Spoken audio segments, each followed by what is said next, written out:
In today's conversation, we're thinking about the difference between making something happen and making space to see what happens.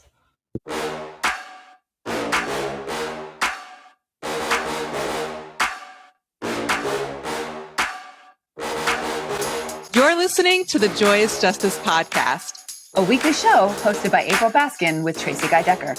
in a complex world in which systemic oppression conditions us to deny others and our own humanity. Let's dedicate ourselves to the pursuit and embodiment of wholeness, love, and thriving in the world and in our own lives. It's time to heal and flourish our way to a more joyously just future.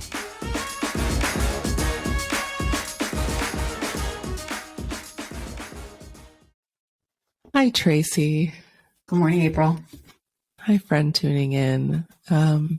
So I was just chatting with Tracy as we were prepping for this recording, and I was like, let's just kind of recreate what we just discussed for the listeners and then take it from there, since there's so much alignment between us. And so what I said at the beginning of the conversation to Tracy is, okay, so we shared the announcement of the updates, some of the updates coming about some breaks and departures and shift happening within the Joyous Justice ecosystem. And, I'm curious to know, and feel free to write back to us or just think in your own mind and maybe we'll telepathically receive it. I'm curious how that update is landing with you. We heard from a few different people through a couple different channels, Tracy and myself, and heard back some really thoughtful and supportive responses, which is lovely. And so I suspect, given that my sense is overall our regular listeners, I love you, we love you, are a rather thoughtful and committed bunch that hopefully it landed similarly. And also feel free to let us know what you're thinking and feeling. If you want to, you can send an email to info@joyousjustice.com or go to joyousjustice.com and click on the contact page and send a message if that's easier. So I was just sort of touching base with Tracy around, okay, what did we speak about recently? What episode aired last week, and what do we want to talk about right now? And I turned it over. I had some thoughts, and a lot of it is what's coming to mind. And I can't remember if I mentioned this already or not, but I'm taking today off. This is the one thing I'm doing today before I spend much of the rest of the day resting. I'm a bit under the weather, and I'm just in a place of deep reflection and thinking and reevaluation, and have different insights that are coming out from that. And some of it I wasn't sure if I wanted to talk about. So I turned to Tracy and said, Tracy, do you have any ideas of what you might speak about? And I felt a moment of tension as I did that. And then in my brain, and I was like, no, I really value our collaboration, because I was like, as I asked you, Tracy, something that was going on in my mind as you were gearing up, as you were sort of starting to share what your thoughts were, I was like, am I choosing to be fearful right now and not say what's on my mind? And I was like, no, but I believe in collaboration. And then right after I thought that, you shared such a poetic idea that's very aligned with some of the things I've been thinking about. And I was like, oh, this is perfect. So with that, I'd love for you to share the idea that you had, and then we'll riff from there. Cool. Thanks, April. Yeah. So when you asked me if there was anything that I was interested in talking about, the thing that came to mind is, in thinking about this break that I'm going to be taking, unlike previous moments of transition in my life, I've always sort of deeply, deeply internalized the idea that I was told as a kid, right, that God helps those who help themselves. And I turned that into a lot of efforting and a lot of hustle and work, and about like building the life that I wanted. And right now, in this transition that I'm about to embark on for a break from the public facing stuff with you, I'm thinking much less about building and more about kind of making space to see what unfurls. So much more of like an organic plant-based metaphor for what's happening rather than the kind of architectural, like building, like brick by brick kind of metaphor that I've used in the past, which is not to say I'm not going to be like doing anything. There are Totally. many, little things and projects and decluttering and writing and things that I'm hoping to use my attention for. But I think that actually that focus on that word attention is part of what's different for me this time. So that I, rather than like hyper focus on the one thing that I think that I want, I'm gonna be working on things that I think that I want, and also try to be more aware of what else is happening in case there's something that I don't even know that I want yet. Yeah. The word Shamati. unfurl. Thank you. Yeah, No, the please word keep unfurl. going. Unfurl is the word that's like just keeps coming up, like the way that like a fern unfurls. Anyway. Yeah. Shamati. Was there more you wanted to say about that? I was Thank you. No, thank you. fine riding your wave. Okay, yeah. Shamati.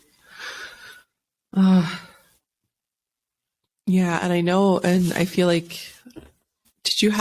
I wrote a couple posts yesterday. I'm guessing you may not have seen them since you're taking a little less time on social media. Yeah, social media which is perfect. Yeah, that's one of the ways that I'm trying to reclaim my attention is to spend less of it on social media. Yeah, and there's something about me figuring out my pacing with social media too, though. There's more for me to fine tune there and figure out. So I wrote a post. So I'm glad you hadn't seen it because I can share it with you now in real time. But anyway, but before I get to that, there's a lot of things I'm thinking about that I've been contemplating and considering, and the ways that me being under the weather feels like medicine in and of itself and a clear message for me right now. I do card readings, and a lot of the card readings are both about like work and commitment and refinement. And also I've been getting very clear messages around like hermitage and recharging.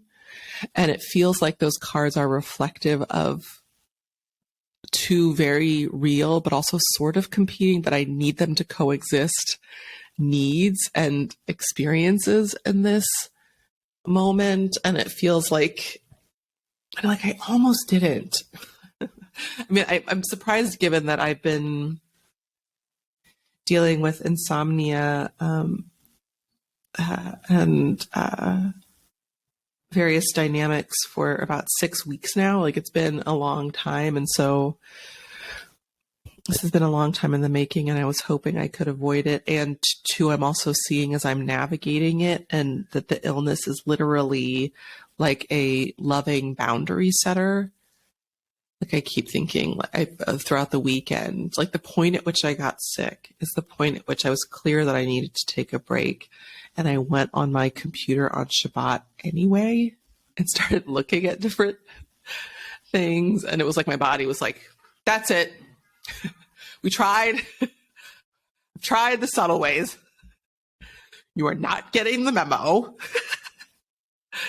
And and a friend who, it turns out her kids were sick. I was supposed to be meeting a friend and the friend wasn't there. Like the universe was like, sign, just go late. Like your friend isn't even showing, like, don't even just lay down. And I was like, oh, my friend isn't here. So let me check out this new thing. And I was supposed to go to Hassan's parents for dinner last night. I haven't seen them in a while. And I was like, I can't. And I really wanted to. And Hassan, and I literally also needed Hassan to say like, no, you could go another time. And so I've just been thinking about a lot of different things. And for almost a month now, I've been really craving ease. And to make a long story short, more ease. And in my life, I feel like I've gotten pretty good at, and it's also constantly a rejuggling and recalibration between believing in the beauty of my dreams and taking really big risks, and balancing that by weaving in a lot of ease and self-care and overall having things work out, like having a hunger for justice and equity, and wanting to go and wanting to live those truths in my own life, and pacing things in a particular way. And I've learned over the years to expect a certain rhythm. And I'm around the time where I'm at the 4-year mark where things get easier for me. And in the last couple months, things have not gotten easier. And I've been pushing for 4 years. And so without getting into all of it, because I want to stay aligned with what you were talking about, but I'm just now realizing I may need to one, ease me. Things are getting hard enough, and I'm feeling enough friction in certain ways that it could be that another journey is underway, or that I'm actually close and there's just a little bit more to work through to get to the other side. And I'm not fully sure. And I had a couple like big release sessions yesterday. I did what I would refer to as a purge, where like there was a buildup of things that I've been processing all along, but something like of just like, I just needed to write for an hour and like write healing vortex at the top of the page. Be like, I don't want to be in any creation mode. I'm putting this into, I'm envisioning a spiritual space in which this is entering for healing and transformation, not for creating different things. I do that. To me, there's kind of like that's implied anytime I do a composting process. Is a space, because I generally I want to be communicating and living from what I want to create. And also with everyday and historic harm, there's stuff that needs to be released, right? And so I did like an hour writing process, and I felt a lot better after that, meaning I felt like neutral, which felt great compared to how I was feeling. It brought me to neutral.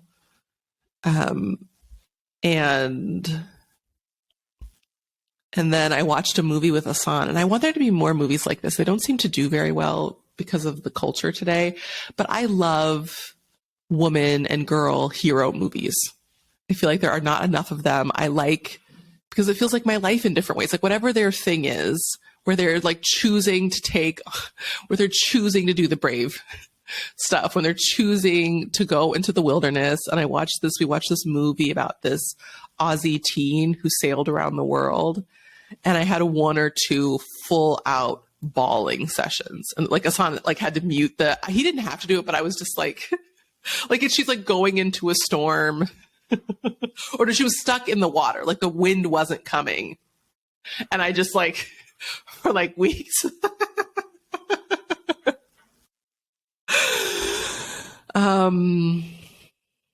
Anyway, so I got into some of the muck of it, both earlier in the day and later in the day. And one of my cards that I pulled in one of my readings in my intentional emergence spread is about the work I meant to be doing in community. And I was thinking about that today, and I was like, oh boy, okay, got it. And one of them was shadow. And that part of what I meant to be doing right now is not extensively, I want to keep it, because I'm also I balance it feels tricky as I share certain things, because I'm aware that a lot of people don't have the resourcing I have or the knowledge I have about certain things. So when I say that I'm going through a rough time, it both is similar to me and also different from when other people say that. To me, I'm aware that there's likely fruits, there's light at the end of this. I'm aware that I'm in the midst of transformation that is moving me toward what I want. And that means I need to move through some mucky muck that's keeping me from what I want, as opposed to I'm going potentially into abyss that I will never come out of. I know that's not the case.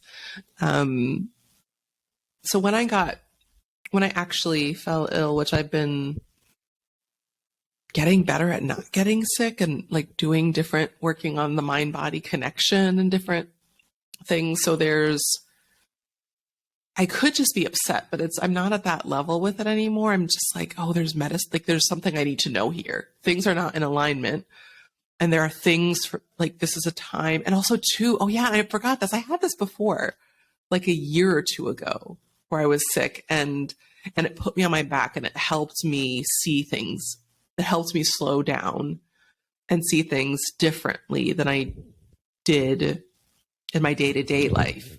Even though I have like writing and but it gives me additional hours where I would normally be in meetings or collaborating to just be with my thoughts, and also to have more time to build things out. And so for me, the initial thought that I had when I fell ill this weekend was, okay, this is really important data for me about my Magnificently March challenge. That as I'm thinking about my goals for the month, my body is giving me really important data about its limits in terms of what I'm processing and navigating. And there's still really important work and transformation I want to facilitate, but basically in different ways, Tracy, what I've been coming to. So I haven't wanted to let go of that goal, but I started to release it being around me achieving that through pushing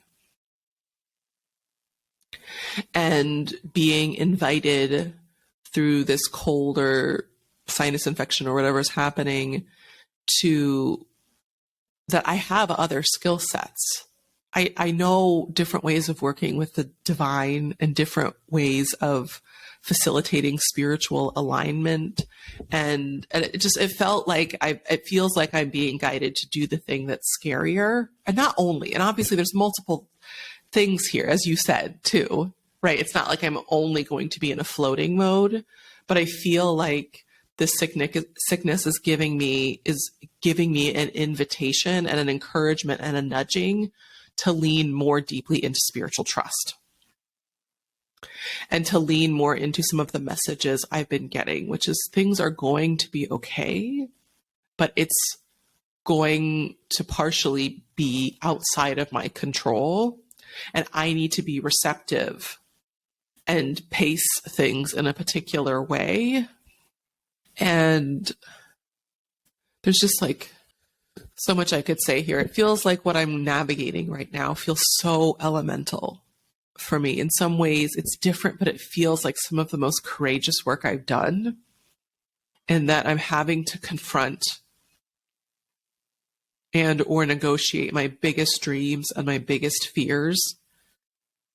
And I have the tools that I need, both internally and between connections I have.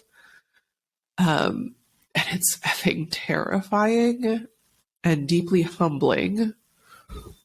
And it feels like my current temporary illness is a gift to me, saying, slow down. So the thing that I posted on Facebook yesterday, so I've been working through, as you know me, like I've been doing lots of different things, even as I'm ill, like thinking through different things, reading some books, journaling, having a crying fest while watching a movie, and then getting a talking to from Asan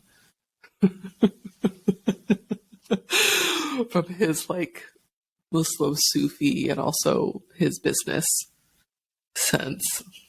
And he did say some things I was like, no, that's not helpful. And other things he said, as per usual, were very helpful. Like he said, which is interesting to me because I do believe in an abundance mindset, but he said to me, April, I think you can prioritize your business more. I think you give too much.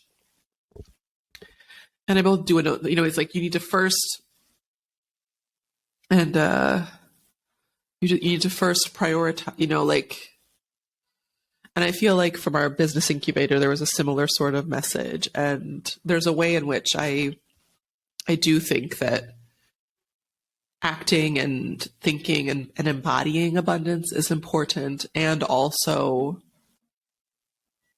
it's important for me to think about in this particular moment, especially in a moment of transition, what are my needs, and are my needs greater right now? And does that mean I can draw down or I can pull back a bit, not in the over, but in this moment? And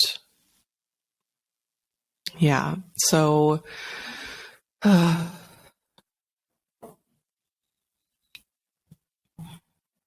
I had similar thoughts. And what I posted on Facebook yesterday before I went to bed was,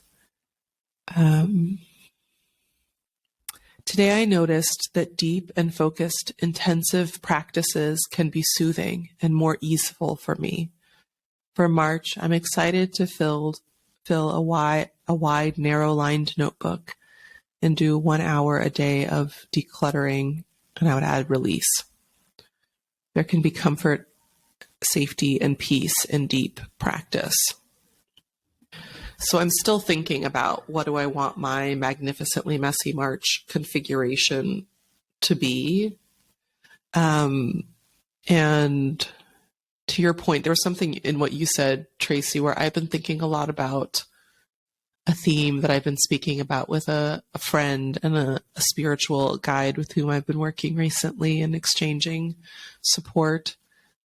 And they talk about, and I really love it, and I'm moving more in that direction, about the idea of radical, and radical as Angela Davis talks about it, as looking at the root, of getting to the root of things. And I've been doing a lot of that lately, because for me, and at the higher levels of different things I'm doing, I actually think things are going pretty well. And so my sense of things around places where I want greater alignment is going back home to myself and being really confident that in general, I'm operating based on choices that did work for me at a certain time. And I think some of them, I think it's less about the external and more about, what do I need right now with who I've become, and also just in this season, right? There are different levels of, like, what do I need while in the midst of Sarah departing and you taking a break?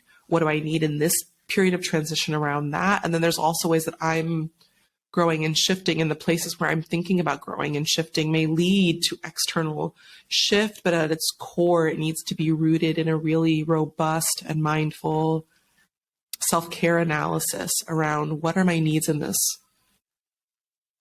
moment now. And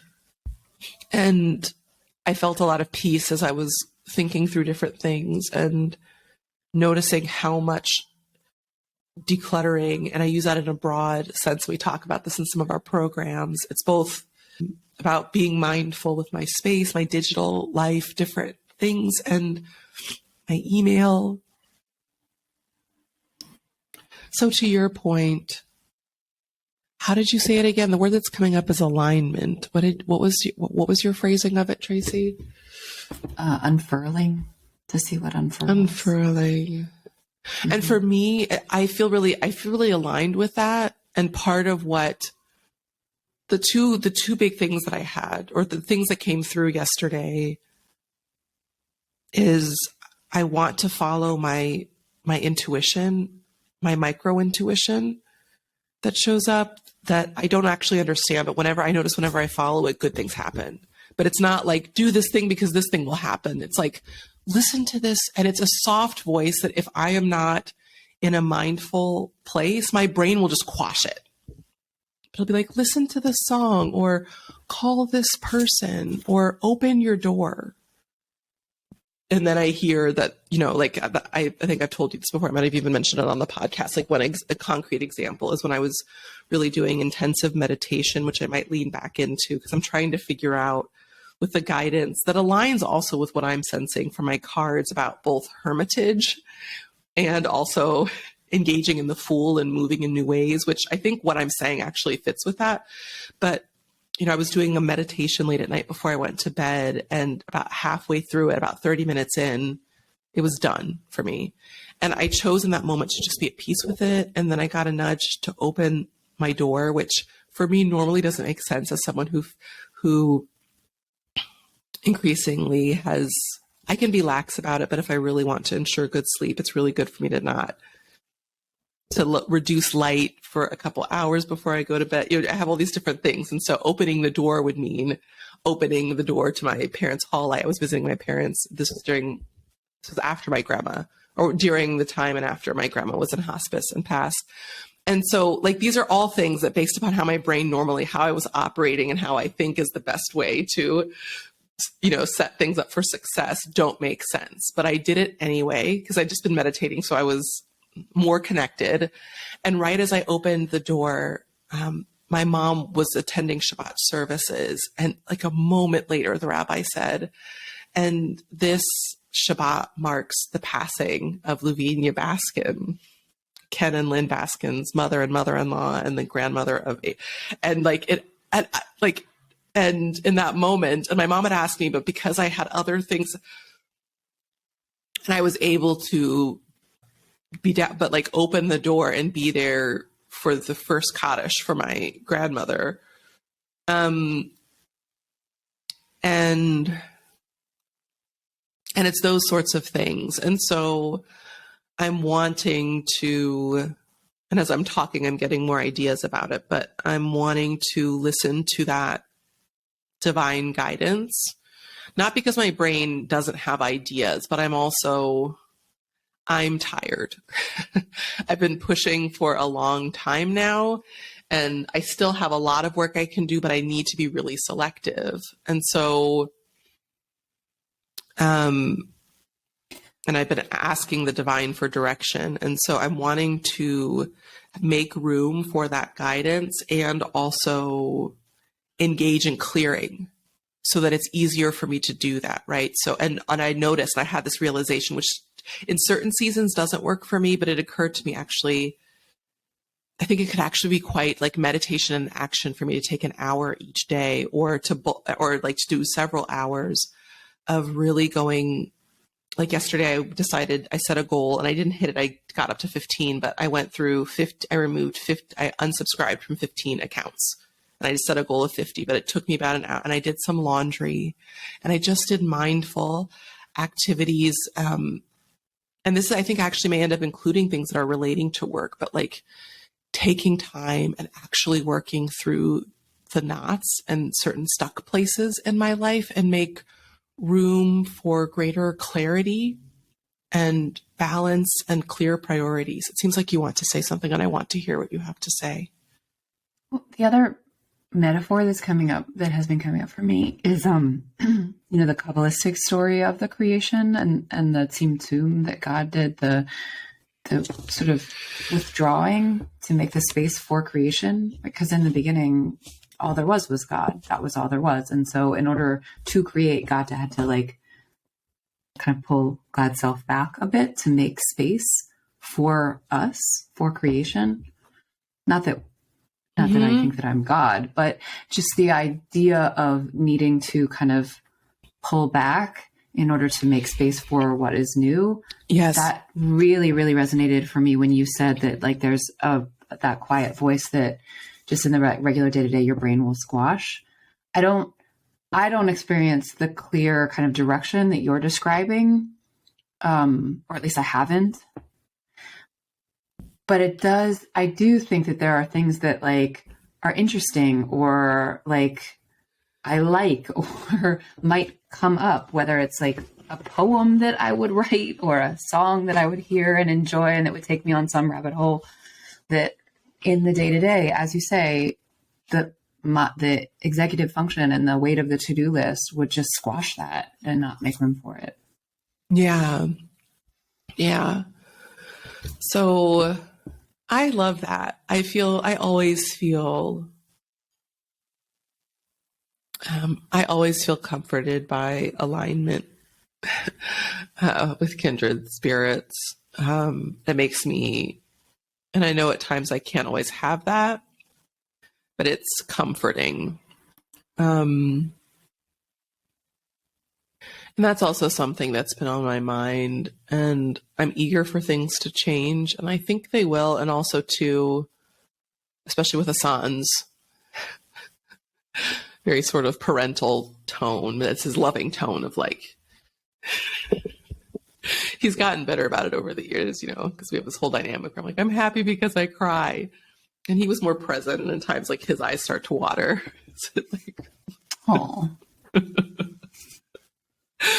but he held space for me. It was pretty great. And then he gave me a talking to, and I was like, okay, enough. I want to cry some more. Or it's okay. I'm fine now. Let's keep watching.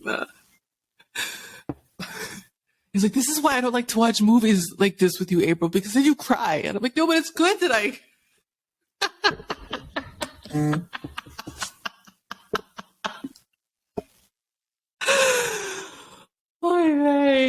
It was funny. I was wailing.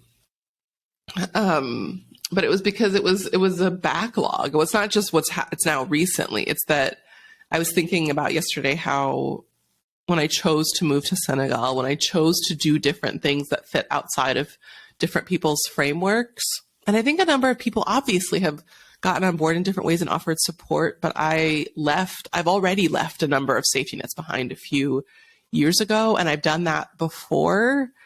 And then normally I engage in co-creating reality. But again, I'm doing it on a scale, but I was like, but I'm also doing it in a way that's much, much bigger and bolder in a variety of ways that I have before.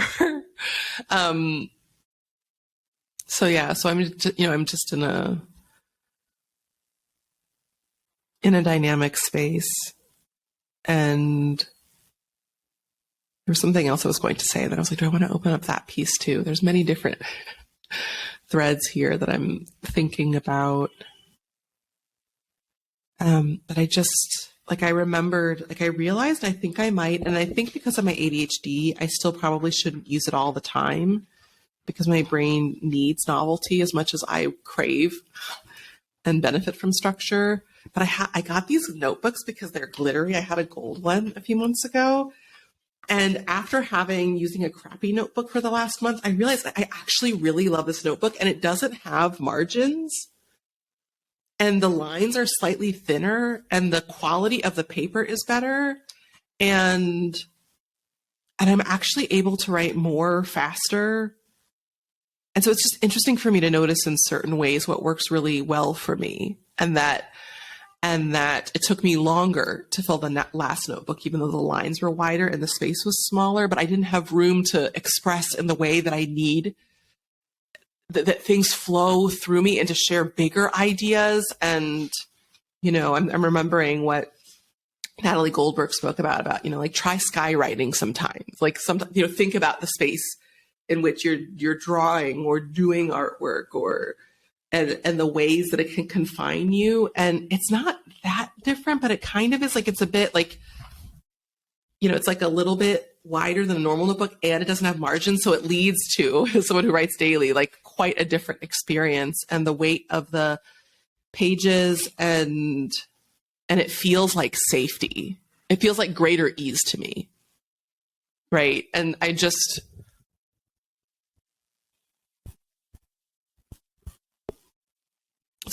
find that paradox interesting. That's something that might seem harder.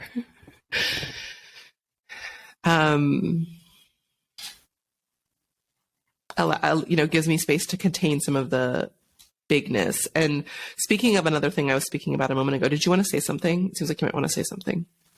I just was going to punctuate that the role of the environment in all of this. Yes. Unfurling is very, very real.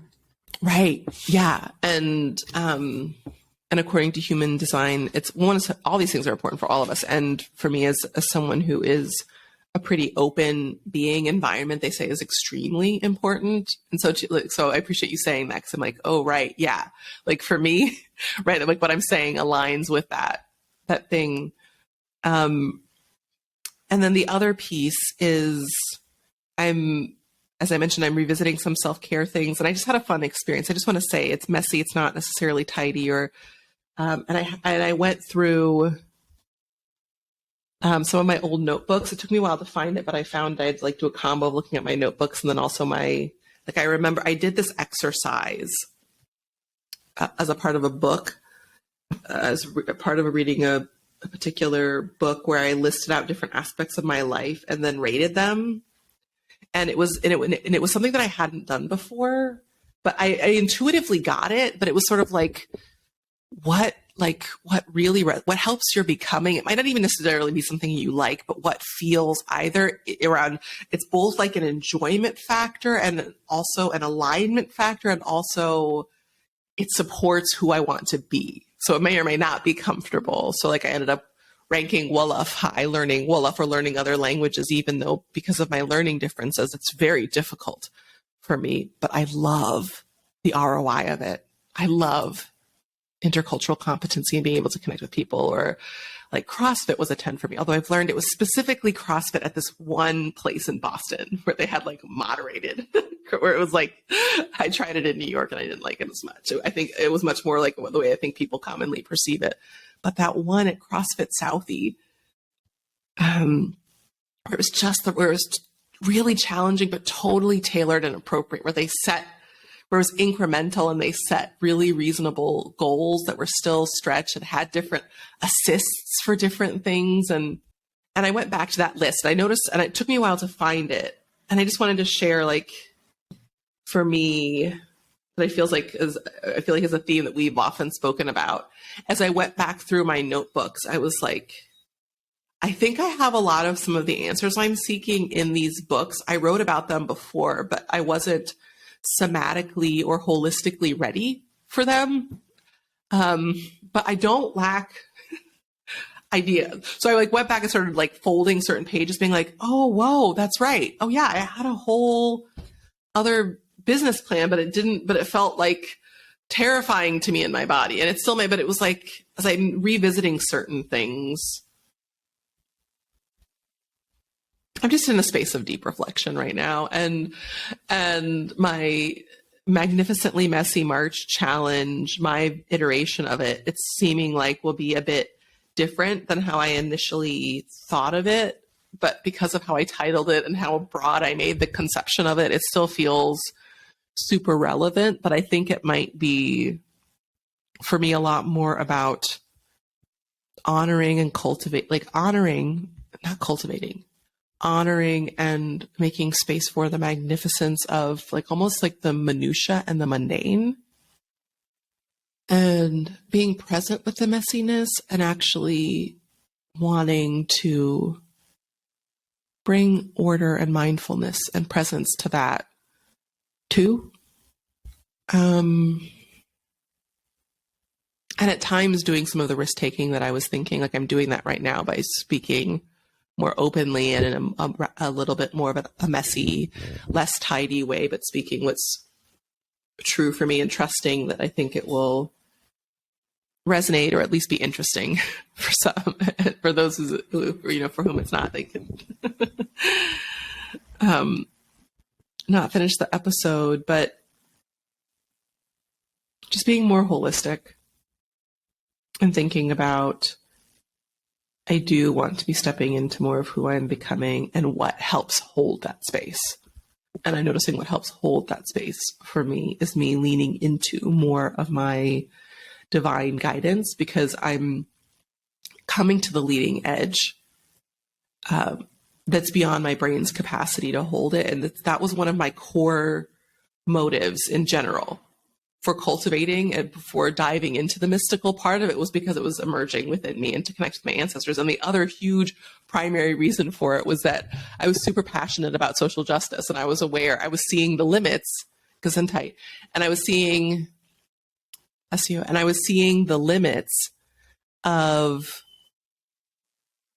social justice work without like a rigorous spiritual or mystical practice to also do it, in the sense that like I think there are solutions out there and I don't know what they are. So I would love to both be as creative and innovative as I can think of, and also benefit from perspectives that are broader and wiser and more powerful than my own limited human mind thinking. And so all of that to say, I think that's what I'm kind of being guided to right now. And I am open and receptive to it. And my brain is still trying to get on board.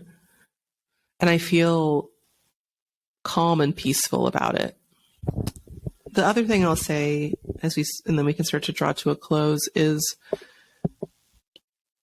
I've been thinking about something I heard Susie Orman say on a PBS special where they were trying to raise money for PBS and offering her program or materials as a fundraiser. And she had this quote that I really loved. And I'm not crazy about quoting her. Not that I think there's anything particularly wrong with her, but she's not exactly but I loved her saying, just the meaning of it. The thing is, I like things if I can make them work for me. So it's not that I necessarily love the exact phrasing of it, but she said that God permits U-turns.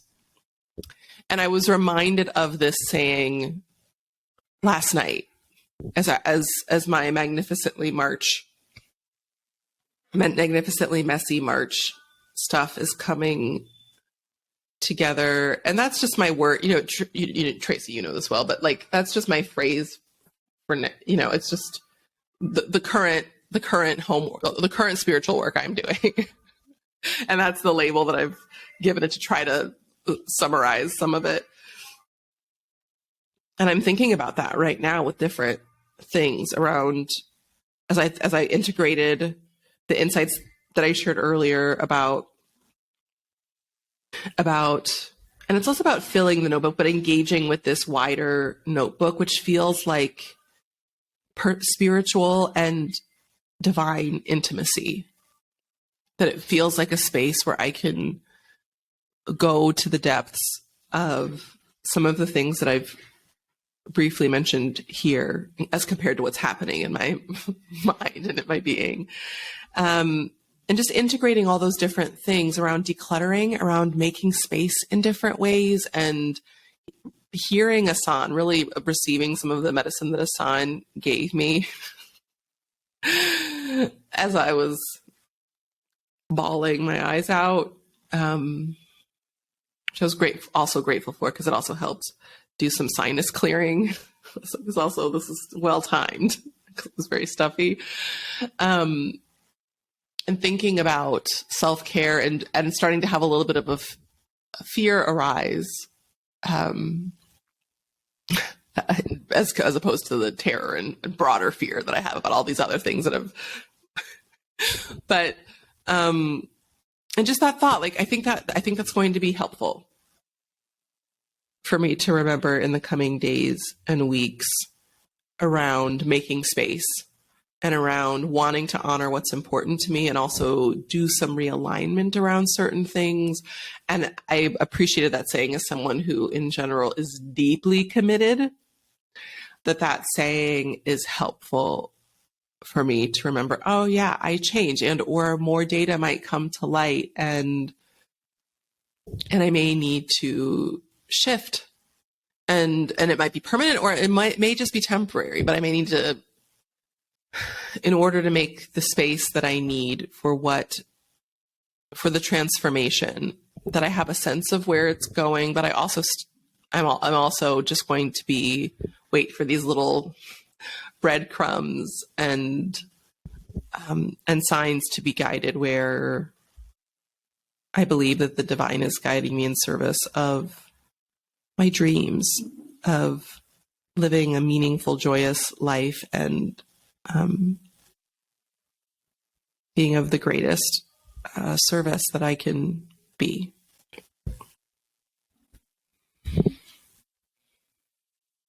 And there's not much that I'm not willing, as hard as it might be, that I'm not willing to change or adapt in order to be in service of that. Thanks for tuning in. To learn more about Joyous Justice LLC, our team, and how you can get involved with our community, check out the info in our show notes or find us at joyousjustice.com. If you enjoyed this episode, show us some love. Subscribe wherever you're listening. Tell your people. Share what you're learning and how your leadership is evolving. Stay humble, but not too humble. And keep going. Because the future is ours to co-create.